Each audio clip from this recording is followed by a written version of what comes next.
league. Now, on the flip side of it, obviously, the thing that make you laugh will make you cry.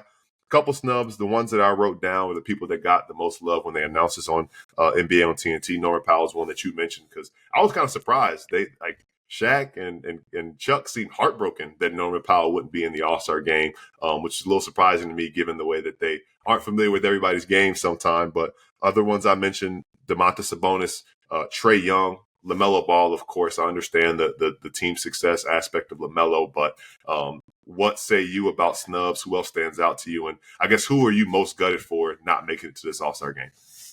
There's two players, and it's Trae Young and it's Domantas Sabonis. It's two guys that it feels like they continue to get disrespected. And Trae Young, when he missed the All-Star game 2 years ago, he was, I think, the first player in NBA history to average 25 points and 10 assists at the All-Star break and not make the All-Star team. Well, he is now the fourth player in NBA history to average 22 points and 10 assists and not make the All-Star team. And I don't understand why Trae Young doesn't get the credit he deserves. And you know what? I'm going to stop myself, hard stop, because you and I have always said it. If you're going to say somebody got snubbed, you got to say who they would replace. Yeah. And I think he should replace Darius Garland. And Darius Garland has had a great season. The Cavs have the best record in the NBA.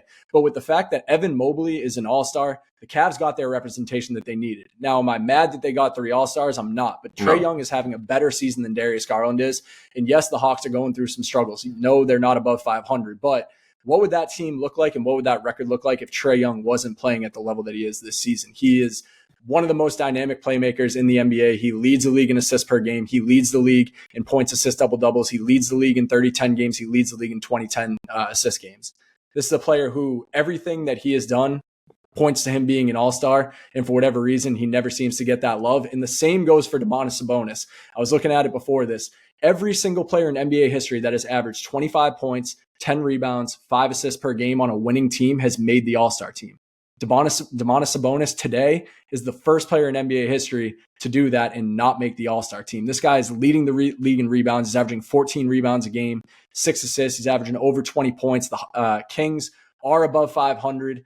He got snubbed last year from his own teammate, De'Aaron Fox. This year, I would have put him in over Jalen Williams. And yes, Jalen Williams is having a great season. I'm happy the Thunder have been rewarded with 2 All-Stars. But to me, what Domantas Sabonis is doing to keep the Kings afloat night in and night out, he's leading the league in double-doubles, leading the league in rebounds. He deserved to be an All-Star as well.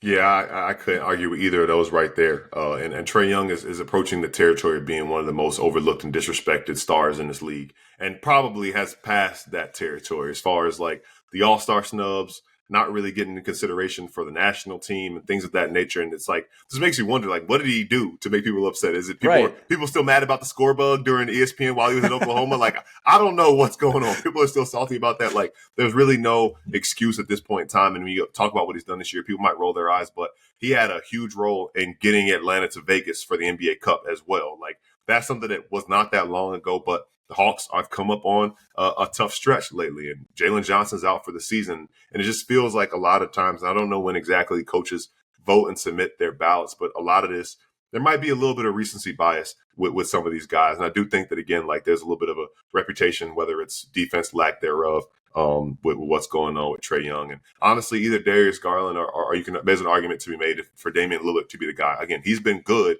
but it's like, man, like when it comes down to it, like, would you rather have Trae Young or not?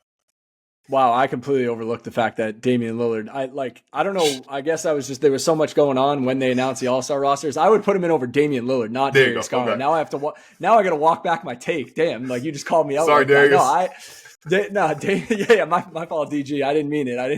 Damian Lillard is the one who should have been out. No, Dame at this point, like you're calling it the unction. Like I guess maybe he's one of those players that he's kind of just out of respect that he's earned year over year. He's kind of almost like grandfathered in a way to like getting a little bit more all-star consideration than other players. He's having a good season. Don't get me wrong. And the way that the Bucks have turned things around from that terrible start, and now they're one of the best teams in the East again. Like it's definitely impressive. Lillard's definitely a huge part of that. But again, like he's a player to me who individually standalone is not having a better season than Trae Young.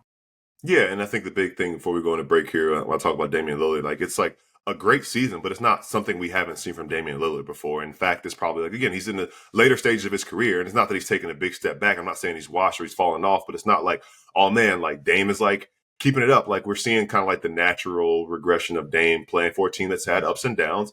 That's, in what year 13, 14 of his career. So, that's kind of a good way to put it. Now, we talked about point guards. We talked about Sabonis and his teammate, that they kind of cannibalize each other's all-star cases. When we come out of the break, we'll talk a little more about De'Aaron Fox and what's going on with him and the Kings and what that could mean for the second half of the season, but more importantly, the trade deadline, which is fast approaching.